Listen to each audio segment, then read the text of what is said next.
रथ चलाता था, पुराना जमाना। एक आदमी सुबह सुबह गया, बोले भाई हमें जल्दी चलना है, 4 बजे सुबह हमें रेलवे स्टेशन पहुंचा देना। तो उसने जल्दी जल्दी 4 बजे जब वो आदमी आया, तुरंत रथ में घोड़ी को लगाया, घोड़ी का चाबुक बांधा, बैठ गया, चलने लगा। और थोड़ी दूर चले, चलाने वाला उतरे और डांस करे और फिर चले। थोड़ी दूर रथ चले, फिर आगे आके घोड़ी के सामने खड़ा हो जाए और डांस करे, फिर बैठे, फिर चले। तो जो आदमी रथ में बैठा था बोले ऐसे तो 5 दिन में पहुंच पाएंगे।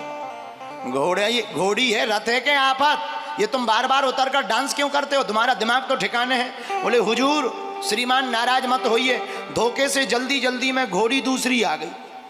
बोले कौन सी घोड़ी? बोले शादी विवाह वाली घोड़ी आ गई, इसकी आदत है जब तक ये डांस ना देख ले तब तक बढ़ती नहीं है।